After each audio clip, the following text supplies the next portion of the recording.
กเสียแล้วอยากเห็นน้องแก้วบ่แล้วบ่เล่าหัวใจ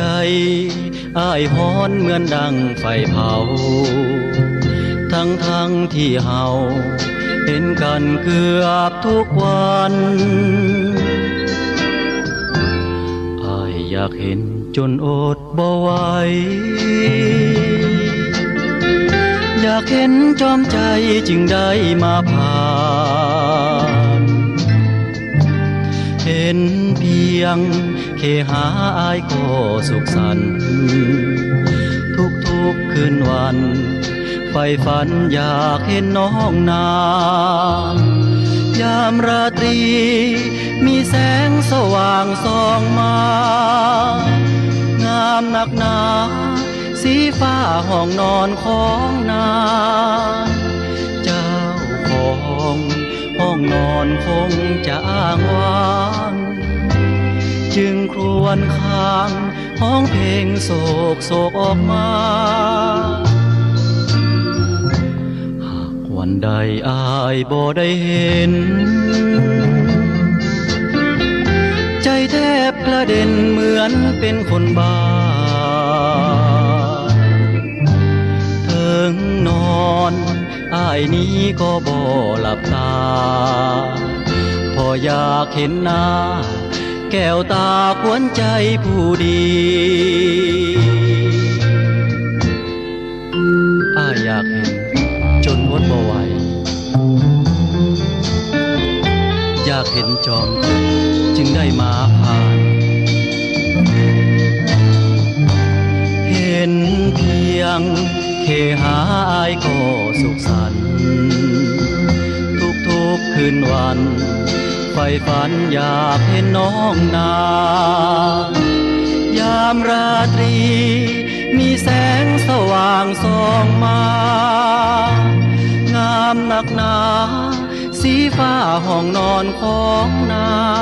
งเจ้าของห้องนอนคงจะอ้างว้างจึงควรค้างห้องเพลงโศกออกมาหากวันใดอ้ายบ่ได้เห็นใจ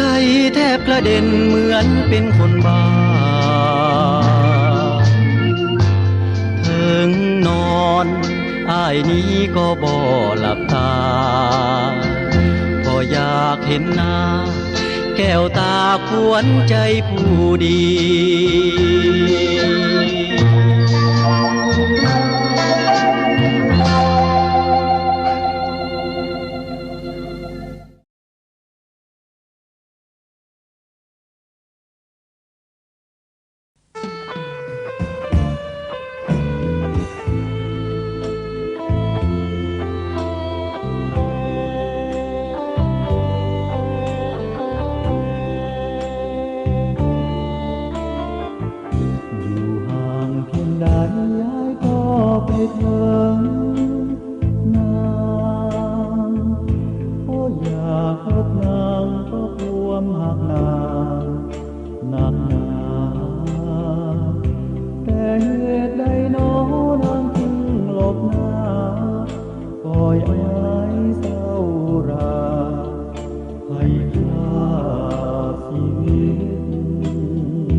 จนป่านนี้ต้องทนเจ็บจิต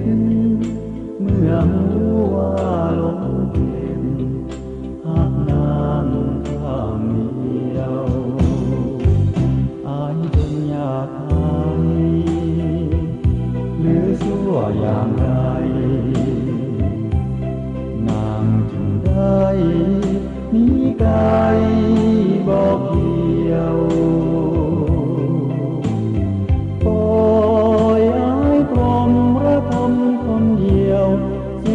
ความหักสิ้นความเกี่ย ยวน้ำบ่เลี้ยวบ่แลหายเลยเมื่อนางบ่ฮักก็ควรเป็นมิตรกันสายสื่อสัมพันธ์ก็ควรให้มันอย่างเคยเมื่อยามพบเห็นอย่าทำหน้าเสยอย่างน้อยก็ควรจะเอ่ยทักทายจากค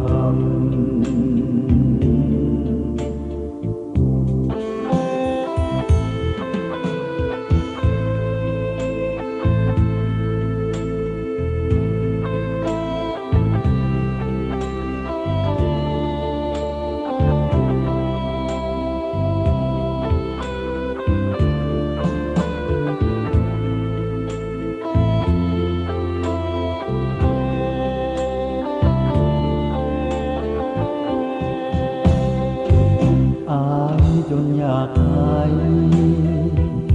หรือชั่วอย่างไรน้ำจึงได้มีกายบอกเกี่ยวโอ้ยอายตรมระทมคนเดียวสิ้นความหักสิ้นความคงเกี่ยวน้ำบ่เลี้ยวบ่แลเลยนางบ่ฮักก็ควรเป็นมิตรกันสายสื่อสัมพันธ์ก็ควรให้มันอย่างเคยเมื่อยามพบเห็นอย่าทำหน้าเสยอย่างน้อยก็ควรจะเอ่ยทักทายจาก